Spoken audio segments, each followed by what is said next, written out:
Hello friends, आप सभी का स्वागत है हमारे यूट्यूब चैनल एग्ज़ाम क्रैक कर पे।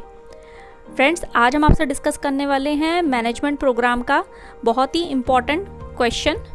जैसा कि आप स्क्रीन पर देख पा रहे हैं, आज हम आपके लिए लेकर आए हैं मैनेजरियल वैल्यूज़ एंड इथोस के ऊपर एक्सप्लेनेशन वीडियो, जैसा कि हमने आपको प्रॉमिस किया था। अगर फ्रेंड्स आप हमारी पुरानी वीडियो देखना चाहते हैं जिसमें हमने आपको इसी टॉपिक के ऊपर इंपॉर्टेंट क्वेश्चंस और उसकी वेटेज बताई थी, तो आप ऊपर आई बटन पे क्लिक करके भी देख सकते हैं। चलिए फ्रेंड्स, इसकी एक्सप्लेनेशन स्टार्ट करते हैं। सबसे पहले फ्रेंड्स हम स्टार्ट करेंगे डेफिनेशन ऑफ इथोस के। इथोस जो है उसे डिफाइन किया जाता है as a value and principle. आपने एक कॉमनली वर्ड सुना होगा एथिक्स। एथिक्स और ethos is the same words. इससे ये पता चलता है कि फ्रेंड्स कोई भी आप बिज़नेस स्टार्ट करते हैं तो आपके कुछ मॉरल वैल्यूज़ या कुछ एथिक्स होने चाहिए उस बिज़नेस के प्रति, और वही उस बिज़नेस का बेस माना जाता है। अगर आपके बेस स्ट्रॉन्ग होगा तभी आपका बिज़नेस एक लॉन्ग रन में ग्रो कर सकता है। क्योंकि अगर कोई भी आप काम करते हैं या कोई भी आप बिज़नेस से रिलेटेड डिसीजंस लेते हैं तो इस पे बहुत ज़्यादा इम्पैक्ट पड़ता है कि जो आपकी मैनेजरियल टीम है या फिर जो आपका मेन सपोर्ट है बिज़नेस का, उनके किस तरीके के एथिक्स हैं। फॉर एग्ज़ाम्पल, अगर आप क्वालिटी में अपने जो भी आपका प्रोडक्ट है उससे कोई कॉम्प्रोमाइज़ नहीं कर सकते, तो ये आपके एक एथिक्स हैं बिज़नेस से रिलेटेड। ऐसा नहीं है कि कल दिन को आप ज़्यादा प्रॉफिट कमाने के लिए अपने बिज़नेस में उस चीज़ से कॉम्प्रोमाइज़ कर लेंगे, या हर चीज़ के अलग अलग एथिक्स होते हैं, हर बिज़नेस के अलग एथिक्स होते हैं। कुछ आपके जो एथिक्स होते हैं वो आपके जो एम्प्लॉयज़ हैं या सबऑर्डिनेट्स हैं या फिर आपके प्रमोटर्स हैं या इन्वेस्टर्स हैं जो भी आपकी कंपनी में इन्वेस्ट कर रहे हैं, उन लोगों के प्रति भी होते हैं कि आप उन्हें अपनी कंपनी की सही वैल्यूज़ दिखाएंगे, या कितना आपका कंपनी प्रॉफिट कमा रही है या लॉस में है तो उसको आप उस कंपनी का सही तरीके से एक्सप्लेन करें। तो ये भी एक तरीके से एथिक्स हैं। इसलिए ये बहुत सारे एथिक्स हैं जो पहले आपको बिज़नेस करने से पहले स्टार्ट में ही आपको सेट करने होते हैं, और वो चाहे कैसी भी कंडीशन हो, चाहे आपका बिज़नेस प्रॉफिट में जा रहा है चाहे लॉस में जा रहा है, पर आप उन एथिक्स के साथ कभी भी कॉम्प्रोमाइज़ नहीं करेंगे। सो फ्रेंड्स, जैसा मैंने आपको बताया, जो डेफिनेशन है इथोस की वो है कि जो वैल्यूज़ और प्रिंसिपल्स होते हैं उनको डिफाइन किया जाता है as a ethos. When they are related with business they become significant for the managers. Ethos are also called ethics, जैसा कि मैं आपको पहले ही बता चुकी हूँ। Business ethics are the principle those are being forwarded by the managers in business. जो मैनेजर्स होते हैं बिज़नेस के, उनके कंधों पर ही बिज़नेस का सारा भार होता है। तो जो बिज़नेस एथिक्स होते हैं वो एक तरीके से प्रिंसिपल्स हैं जो कि बिज़नेस को आगे ले जाने में मैनेजर्स की हेल्प करते हैं या फिर उन्हें एक राह दिखाते हैं। Business ethics are also related with the morality, जैसा कि मैं आपको बता ही चुकी हूँ। और मैनेजरियल एथिक्स क्या होते हैं? It is just about decision what is right and proper and just in connection with other people. Basically देखा जाए तो फ्रेंड्स, जो एथिक्स हैं वो एक बेसलाइन होती है जो कि आपको बताते हैं कि क्या चीज़ सही है और क्या चीज़ गलत है। सही और गलत का जो डिफरेंस है वही एथिक्स है बिज़नेस के पॉइंट ऑफ व्यू से। कि आपके बिज़नेस में ऐसा नहीं है कि प्रॉफिट ज़्यादा कमाने के लिए कोई भी बिजनेसमैन कोई भी डिसीजन ले लेगा तो उसका कोई मॉरल वैल्यूज़ नहीं है, या कोई भी कल को आपकी कंपनी की एक होता है ना कि गुडविल होती है, वो गुडविल तभी बनती है जब वो बिज़नेस किसी एथिक्स पे टिका हो। जैसे आज की डेट में मैं आपको बोल सकती हूँ, फॉर एग्जांपल टाटा मोटर्स के प्रॉफिट्स जितने भी होते हैं वो अपने जो प्रमोटर्स हैं या इन्वेस्टर्स हैं या शेयर होल्डर्स हैं उनके साथ वही करेक्ट वैल्यू, जो भी उनका बैलेंस शीट है या प्रॉफिट एंड लॉस है, वो सही वैल्यूज़ उनको शो करते हैं। ऐसा नहीं है कि वो अपने कुछ वैल्यूज़ में या टीडीएस वगैरह में कुछ टैक्स में रिबेट मिल जाए करके कुछ झोल झाल करते हैं। उनके जो अगर प्रॉफिट है तो प्रॉफिट है, लॉस है तो लॉस है। जैसे आज की डेट में हम जुलाई 2021 में हैं, तो टाटा मोटर्स की अगर आप बैलेंस शीट देखें तो उनको अपने जो एक दो ब्रांड्स हैं लाइक जैसे जैगुआर हो गया या फिर लैंड रोवर हो गया, उससे उन्हें कुछ लॉस भी हुए हैं, तो उन्होंने वही फिगर्स अपनी बैलेंस शीट में शो करी है। ऐसा नहीं है क्योंकि ये इंटरनेशनल ब्रांड्स हैं, आप वो चाहते तो अगर बड़ी आसानी से फिगर्स को राउंड ऑफ करके प्रॉफिट ज़्यादा कमाने के लिए कर सकते थे जोल, लेकिन उन्होंने ऐसा नहीं किया क्योंकि ये उनके एथिक्स के खिलाफ है। उन्होंने अपने एक एथिक्स सेट करे हैं कि हमें जो भी हमारे सही पोजीशन है वो अपने प्रमोटर्स को, अपने इन्वेस्टर्स को, अपने शेयर होल्डर्स को वही दिखाने हैं। और उसके बावजूद भी अगर ये लोग हमारे साथ टिके रहते हैं, इसका मतलब फिर ये जो रिलेशनशिप है इनके बीच में ये लॉन्ग रन का होता है। तो यही जो बेसिकली जो मैं आपको एग्जांपल देना चाह रही थी यही है कि जो एथिक्स होते हैं वो आपको क्या सही है और क्या गलत है इसके बीच का डिफरेंस बताता है। तो चलिए फ्रेंड्स आगे जानते हैं। रीज़न टू बिहेव एथिकली, इसके दो इम्पैक्ट होते हैं जो रीजंस होते हैं। उसका एक इंटरनल इम्पैक्ट होता है, एक एक्सटर्नल इम्पैक्ट होता है। जो इंटरनल इम्पैक्ट होता है वो इम्प्रूव करता है वर्क एनवायरनमेंट को और मोटिवेट करता है एम्प्लॉयज़ को। किसी भी कंपनी में अगर एथिक्स फॉलो किए जाएंगे तो उस कंपनी का जो वर्क एनवायरनमेंट है वो बहुत पॉजिटिव होता है और जो एम्प्लॉयज़ हैं वो भी उससे बहुत चीज़ें सीखते हैं, क्योंकि पर्सन टू पर्सन हर एम्प्लॉय की अलग सोच हो सकती है। पर अगर बिज़नेस का जो मेन मैनेजर्स हैं या जो मेन आपके हेड्स हैं वो अगर आपको बार बार एक ही चीज़ को फोकस करने के लिए बोलते हैं कि नहीं you should be ethically right, कि अगर जो हमारे एथिक्स हैं आप उसको फॉलो कीजिए, तो सारे एम्प्लॉयज़ फिर एक ही डायरेक्शन में जाते हैं और सारे एम्प्लॉयज़ को इस चीज़ से मोटिवेशन मिलती है कि हाँ उन्हें पता है कि अगर कल दिन को कुछ गलत होगा तो हमारे जो ऊपर के हेड्स हैं वो इस चीज़ को नहीं होने देंगे, या जो चीज़ सही है हम उसके लिए खड़े रह सकते हैं। तो और इससे एक पॉजिटिव एनवायरनमेंट भी जनरेट होता है कंपनी में।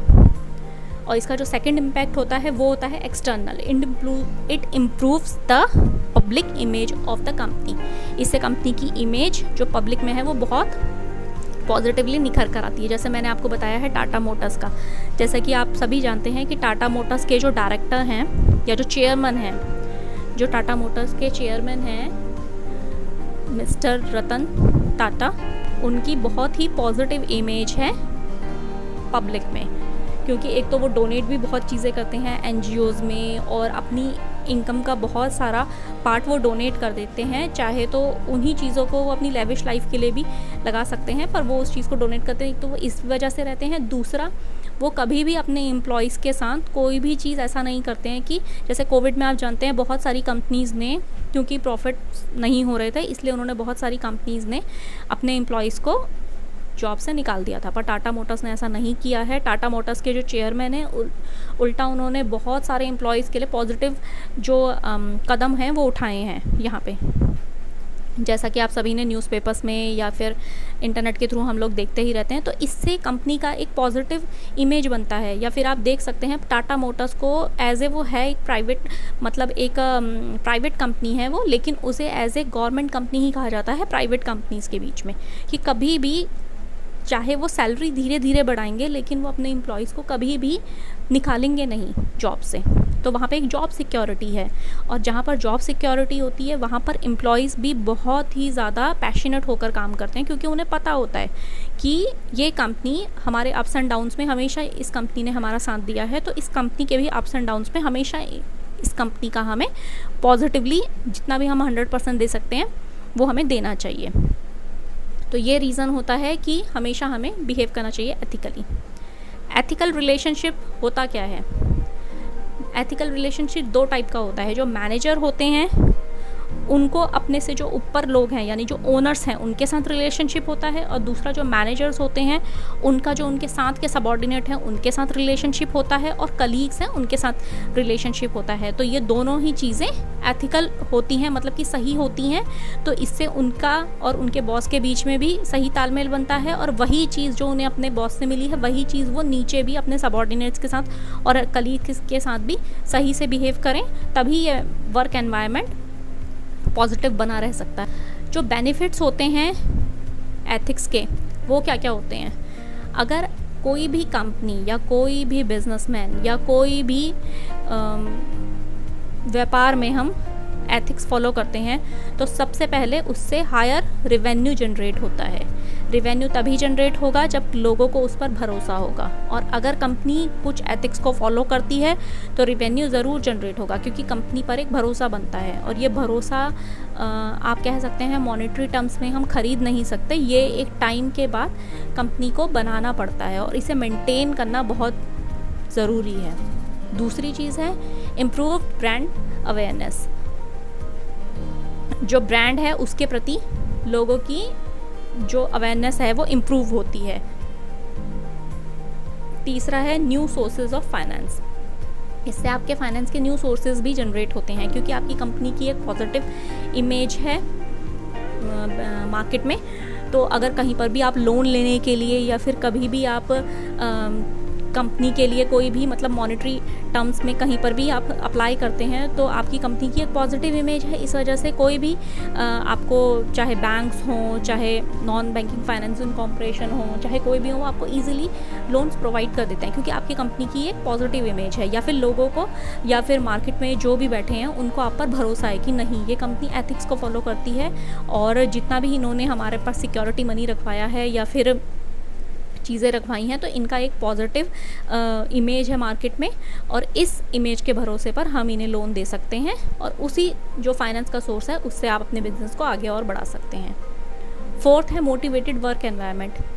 एथिक्स से मैं आपको पहले भी बता चुकी हूँ कि अगर जो भी कंपनी एथिक्स फॉलो कर रही है उसका वर्क एनवायरनमेंट को मोटिवेट करने में बहुत ज़्यादा पॉजिटिव इम्पैक्ट पड़ता है, क्योंकि अगर आप लोग एथिक्स फॉलो करते हैं कंपनी में तो आपके जो इंटरनल सबऑर्डिनेट्स हैं, आपके जो एम्प्लॉयज़ हैं, आपके जो मैनेजर्स हैं, सबका आपस में कोऑर्डिनेशन बहुत अच्छा होता है और सब एक दूसरे से जो एक काम के प्रति एक रिस्पेक्ट होती है वो सबके अंदर ऑटोमेटिकली जनरेट होती है और सबको पता होता है कि ये कंपनी, अगर आप एथिकली गलत हो तो आपको उसके लिए कोई भी चीज़ मतलब बताया जाएगा या फिर एक तरीके से आपका उसके ऊपर नेगेटिव इम्पैक्ट होगा, पर अगर आप एथिकली सही हो तो कंपनी आपके साथ कभी कुछ गलत नहीं करेगी, हमेशा आपका साथ देगी। इसलिए इस तरीके की कंपनी में कभी भी लोग कोई शॉर्टकट्स नहीं अपनाते हैं, वो हमेशा एथिकली सही जो होता है उस पर खड़े रहते हैं और उसी से आपका रेवेन्यू जनरेट होता है, सेल्स जनरेट होता है, प्रॉफिट जनरेट होता है। सो इन लास्ट में यही कहना चाहूँगी कि एथिक्स एक ऐसी चीज़ है जो आप फॉलो करते हो, उसे आपको मेंटेन करना पड़ता है और ये मॉनेटरी नहीं है पर ये नॉन मॉनेटरी टर्म्स में आपके बिज़नेस को बहुत ज़्यादा पॉजिटिवली इम्पैक्ट करती है।